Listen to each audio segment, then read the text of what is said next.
Hi hello ಎಲ್ರಿಗೂ ನಮಸ್ಕಾರ. Welcome to my channel ಜೀವನ ಸತ್ಯಕತೆ. ಸ್ನೇಹಿತರೆ, ನೀವು ಶ್ರೀಮಂತರಾಗುವ ಮುನ್ನ ಈ ಸೂಚನೆಗಳು ನಿಮಗೆ ಕಾಣಿಸಿಕೊಳ್ಳುತ್ತವೆ.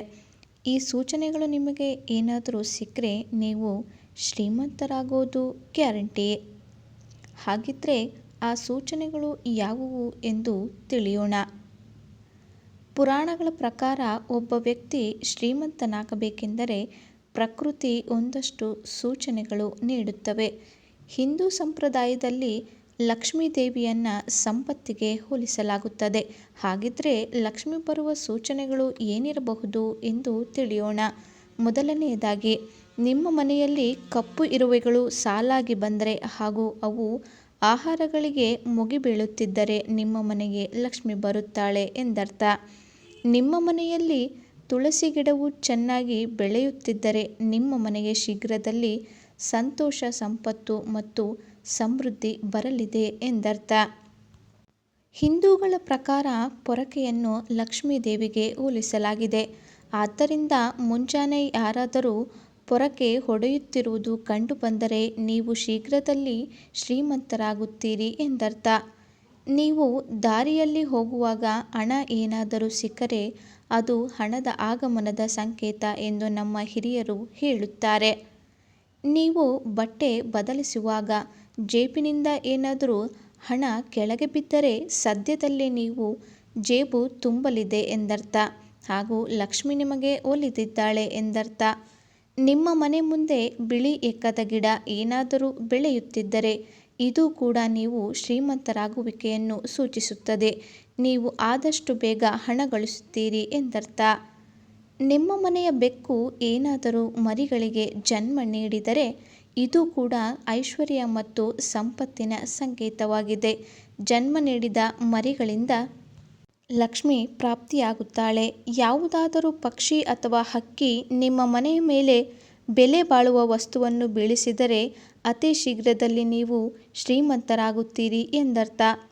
ಮನೆಯ ಗೋಡೆ ಮೇಲೆ ಸಾಲು ಸಾಲಾಗಿ ಹಲ್ಲಿಗಳು ಬಂದರೆ ಇದು ಕೂಡ ಹಣದ ಸಂಕೇತ. ಹಲ್ಲಿಯನ್ನು ಲಕ್ಷ್ಮಿ ರೂಪವೆಂದು ಪರಿಗಣಿಸಲಾಗಿದೆ ಮತ್ತು ನಿಮ್ಮ ಮನೆಯಲ್ಲಿ ಲಕ್ಷ್ಮಿ ನೆಲೆಸಿದ್ದಾಳೆ ಎಂದರ್ಥ. ಮುಂಜಾನೆ ಎದ್ದ ತಕ್ಷಣ ಹೊರಗೆ ಹೋದಾಗ ಕಬ್ಬು ಕಂಡುಬಂದರೂ ಕೂಡ ಶುಭ ಸಂಕೇತವನ್ನು ಪರಿಗಣಿಸಲಾಗಿದೆ ಹಾಗೂ ಅದೃಷ್ಟ ಕುಲಾಯಿಸಿದೆ ಎನ್ನಬಹುದು. ಲಕ್ಷ್ಮೀದೇವಿಯ ವಾಹನವಾದ ಗೂಬೆಯು ನಿಮ್ಮ ಮನೆಯ ಹೊರಗೆ ಬಹಳ ದಿನಗಳಿಂದ ಕಂಡುಬಂದರೂ ಕೂಡ ಮಹಾಲಕ್ಷ್ಮಿ ಆಗಮಿಸಿದ್ದಾಳೆ ಎಂದರ್ಥ.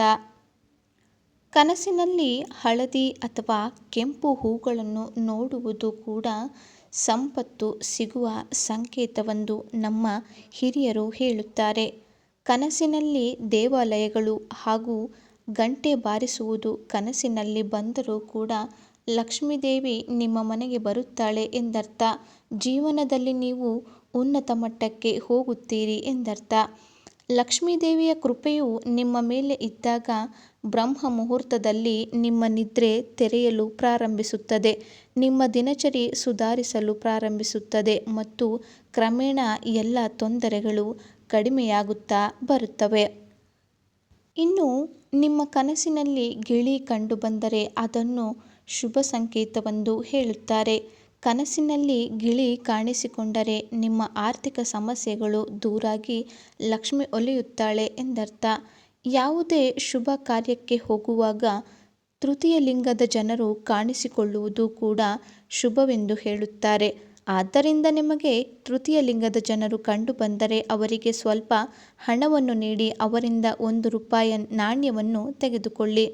ಇದರಿಂದ ನೀವು ನಿಮ್ಮ ಜೀವನದಲ್ಲಿ ಏಳಿಗೆಯನ್ನು ನೋಡುತ್ತೀರಿ ಹಾಗೂ ಅವರ ಆಶೀರ್ವಾದದಿಂದ ಬಲು ಬೇಗನೆ ಶ್ರೀಮಂತರಾಗುತ್ತೀರಿ. ನೋಡಿದ್ರಲ್ಲ ಸ್ನೇಹಿತರೆ, ಇದಾಗಿತ್ತು ಇವತ್ತಿನ ವಿಡಿಯೋ. ಈ ವಿಡಿಯೋ ನಿಮಗೆ ಇಷ್ಟ ಆದರೆ ಒಂದು ಲೈಕ್ ಮಾಡಿ ಹಾಗೂ ಮತ್ತಷ್ಟು ಜನರಿಗೆ ಶೇರ್ ಮಾಡಿ. ನೀವಿನ್ನೂ ನಮ್ಮ ಚಾನಲ್ನ ಸಬ್ಸ್ಕ್ರೈಬ್ ಮಾಡ್ಕೊಂಡಿಲ್ಲ ಅಂದರೆ ಈಗಲೇ ಸಬ್ಸ್ಕ್ರೈಬ್ ಮಾಡ್ಕೊಳ್ಳಿ.